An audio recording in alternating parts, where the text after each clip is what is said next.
Hey there YouTube, guess who it is? Paul Oz. I wanted to quickly talk about public relations, promotion and public relations. It's very important that as a DIY artist you have, there's a certain amount of self-respect you have to have. You're doing something very difficult that not many people really want to bother doing, and if you're doing it well and you're reaping the benefits, you know that all of your hard work is really getting into something really particularly cool, and at least maybe it's cool for you.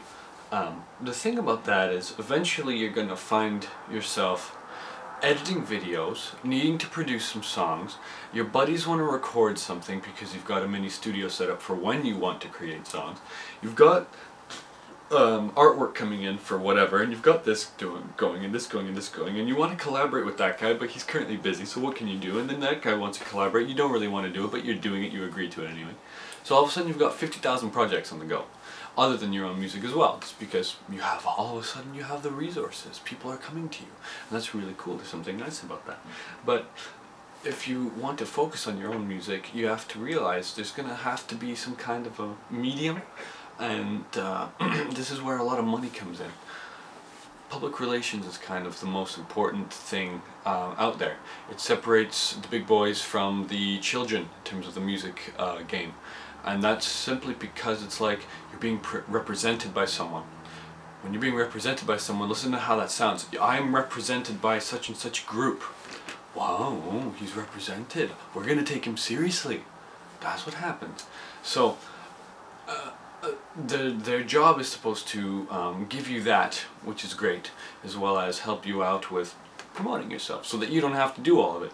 They're going to be posting your shows here, or maybe you've got a new piece of merch and they're advertising it in a few different places. It's their job to help you out, and that comes down to a very important idea and way of thinking about doing new music, which is kind of like unspoken. Get a team. Get a team! Get a team, man! You gotta get a team! That's what record labels are. They're just a team of people. So why can't you build your own team of people? I mean, you can also get a record label, but you can also have like your own PR guy or girl, whatever, doing their stuff for you as well. A good way to think about it is basically the global domination kind of method, which I particularly like. You have a record label in your home country that might be doing a release of your record, and then you have a PR team over in Europe or wherever, somewhere far away that you want to make a big splash in, and they're promoting your album there, and as soon as it's released you're going to be able to release it there, because then all of a sudden those PR people will get you on a distro deal with some record label there perhaps, and all of a sudden it's like, oh wow, so I released my album everywhere on the internet, and then I released it in my country and in 10 other ones somewhere across the world. That looks really big, and that amount of effort that it would take for you to do it by yourself is kind of like, well, you shouldn't be eating or sleeping, right? And no one wants to do that, because then all of a sudden the work suffers, right? So it's kind of a mental health thing, issue at the end of the day. So anyway, my proclamation to you is to use the world domination method. Try and find the right people for your team, of course. You have to trust them. Hopefully you get the chance to meet them. I had a chance to meet my PR guy, and it was really cool, and we're starting up soon, and I'm obviously doing my own promotions now by doing a lot of videos and things like that, and that's, you know, one part of it.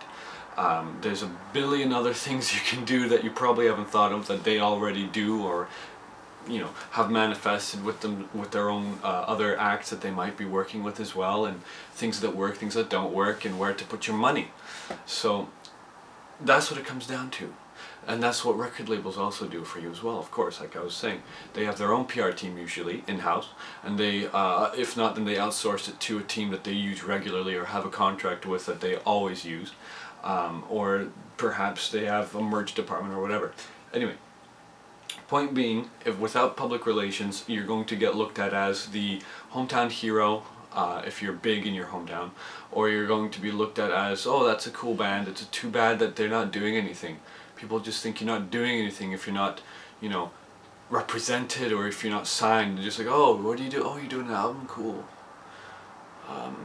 Yeah. Okay. But, like, are you doing anything more, or no? And that's also a big place where you get to question your own ambition and your passion about what you're doing.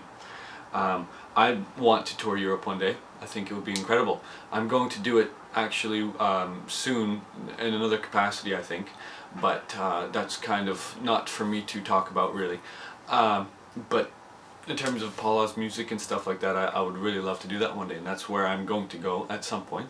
Not this year maybe, it's because I've got other things to do, and that's okay. I've got an album to release, I've got to get it promoted myself, but like I was saying, it's all about ambition. How far are you willing to go on your own dime, and how far are you willing to go with getting a team together, you know? It's like having 10 people work for you. You hire them. They answer to you directly. That's it. They have great ideas. You say yes or no. It's almost like you're the CEO of your own little company. And really, at the end of the day, it becomes like that. You own a brand. Your brand name is your brand. How far do you want to push it? Do you see yourself? Do you want to see yourself? It's a big mental thing. So that's my advice. Just get some PR. Give it a go, because you never know where you might end up. You might get on some crazy huge metal website and you get 50,000 hits, and maybe out of those 50,000 hits 4,000 or 5,000 likes on Facebook, or you get like an extra 2,000 subscribers on YouTube because your video is that insightful. You never know, man. You gotta dream big, and you have to act on it as well.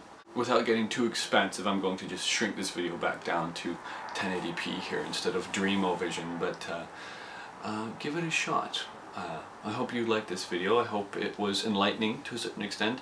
I hope that someone out there got this and is right now researching PR companies and booking agents and all those things, and is beginning to realize, oh yeah, I can live my dream.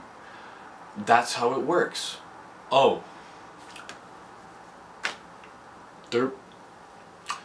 Don't forget to subscribe, please, and I hope that the new year brings in a lot of success for all of you out there who are DIY or otherwise. Screw it. If you're in a big label, you're doing great, keep at it, man. That's wicked. Why not?